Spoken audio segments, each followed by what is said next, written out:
امروز خلق خیش بسیم و بزر کنند، بیزر اگر برادر زو هم حذر کنند. زردار اگر چی نادان گویند عاقل است، بیزر اگر چی دانا مثلش بخر کنند. زردار اگر بمیرد خیشان و غیر گریند، بیزر اگر بمیرد کم چشم تر کنند. زردار را به مجلس جای دهند بسر، بیزر اگر بیاید جا تن تر کنند. اگر یک آدمی زردار وابسته وی دین دارد، وی نماز دارد، وی خدا دارد ندارد، برای ما و شما اینوش هیچ اهمیت ندارد، مگر زردار است، مگر منصبدار است، مگر آبرودار است. وقتی در خاندان حاضر می شود همه ما و شما به سر می خیزیم، ما و شما خوش و انسان قبول می کنیم. لیکن یک انسانی که نماز می خواند، مسلمان است، انسانی که به خدا نزدیک است، نماز شب هم دارد، لکن پول که ندارد، مال که ندارد، در نزد ما و شما قدر قیمتی ندارد. این چی شور است در این دور قمر می بینم، همه آفاق پر از فتنه و شر می بینم. هیچ شوقت نه برادر به برادر دارد، هیچ مهری نه پدر را به پسر می بینم. مردمان روز بهی می طلبند از ایام، مشکل این است که هر روز بدتر می بینم. ابلهان را همه شربت ز گلاب و قند هست، خود دانا همه از خون جگر می بینم. اسب تازی شده مجروح به زیر پالان، طوق زرین همه در گردن خر می بینم. طوق زرین زیب اسب داشت، این منصب و این پیشوایی زیب آدم خواندگی و زیب آدم دانا داشت، لیکن این طوق زرین در گردن خر پرتافتند. حالان که برای خر همون جیل، همون پالانی که ذکر کرد، همون جیل کونه مناسب بود، نه این طوق زرین. همین است که شاعر حافظ میگوید از تقاضای زمان و گردش چرخی فلک، خیرس را گفتم تقای و خوک را گفتم امک. زمان شد میگد، یک زمان برپا شد که همون آدمایی که طبیعت خیرسانه داشتند یا طبیعت خوک مانند داشتند، اونها را ما به حیث امکی و به حیث تقه استفاده میکردیم. چیکار کنیم؟ زمانی شد که اونها را ما تقه میگفتیم و امک میگفتیم، در حالتی که اونها از خوک هم از خیرس هم دیده پستر بودند. دختران را همه جنگ است و جدال با مادر، پسران را همه بدخواه پدر میبینم. پند حافظ شنو ای خواجه، برو نیکی کن که من این پند به از گنج و گوهر میبینم. ندانستیم قدری امتی را، ندانستیم قدری امتی را، نکردیم پیروی سنتی را. دریغ از امتی نوگی زبانی، چه باشد حال روز امتحانی. نباشد راز ارواح نبینا، چگونه بیندش در حشر فردا.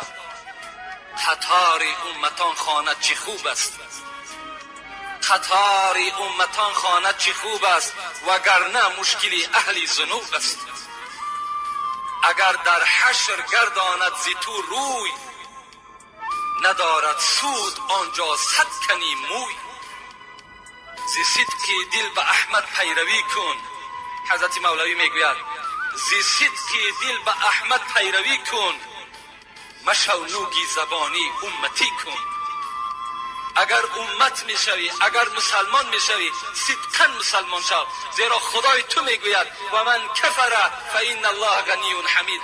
ای بندگان من، ای مخلوقان من، اگر همگی همین 6.5 میلیارد آدمی که در روی دنیا هستین همه کافر کشین، من باک ندارم، من بایستم. من همه شما را سرنگون در دوزخم جا میکنم اگر همه که کافر شین. برای خداوند کافر شدن شما، مسلمان شدن شما هیچ باکی نداره. شما هر چی میکنین برای جان خودتان میکنین. امروز هر عادت دارین، هر معرکه‌ای که در خانه دارین، طبق دستورات قرآن کنین. نامتان امت است، سزاوار امتی را شایسته باشید. همین نام امتی را در دیوان، در همون نامه اعمالتان خط نزنید. مسلمان بودن تو کی بکار است، مسلمان مردن اینجا اعتبار است. مرده در وقت غسل با غسال گوید این حرف با زبان حال. بود مثل تو تر و تازه، قوت داشتم به اندازه. همراه جسم بود جان من، مدت گفتم این و وان من. در محلی که کردم و گفتم بود فکرم عیالم و جفتم. تا که گشتم خراب و بیچاره، ناتوان حال زرد رخساره. میروم برای زیمو باریک، در دوام میگفته است میروم برای زیمو باریک، میدرایم به خانه تاریک. این همه در مقام میماند، سر تنهام میفرستاند. آنچه بگذشت وقتی جان دادن، شرح آن را خدای داند من. بعد از این عقوبه هاست پی در پی، می ندانم چی بگذرد در وی. گوش باید که بشنود این را، بکند فکر جان شیرین را.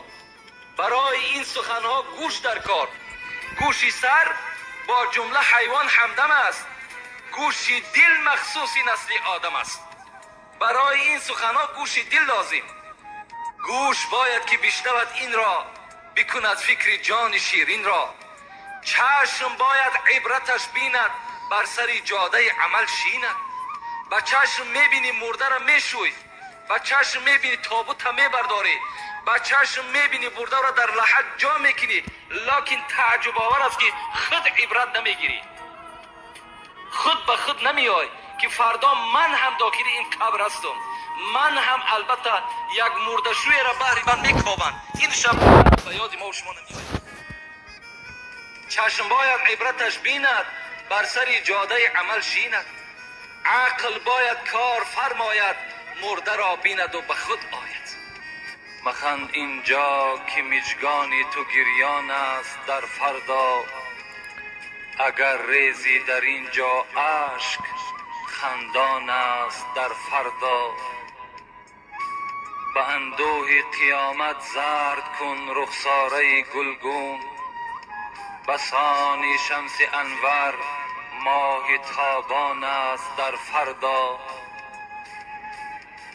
مکن جور و ستم بر جان خود از ترک فرمانش، مکن جور و ستم بر جان خود از ترک فرمانش.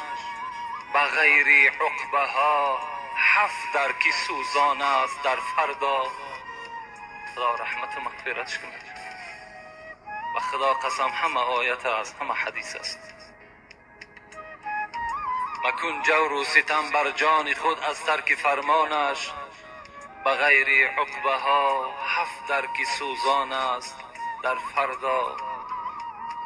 کسی گر اندر اینجا خرمن طاعت نبردارد، کسی گر اندر اینجا خرمن طاعت نبردارد، بصد افسوس و حسرت ها پشیمان است در فردا. چرا ای کلمهج، چرا ای کلمهج با جلوه این زال می نازی، ولیکن عیشگاهی خاکساران است در فردا. به محشرگاه گر هر کس به هر سوی روان گردد، که میلان جنونی سوی جانان است در فردا، که میلان جنونی سوی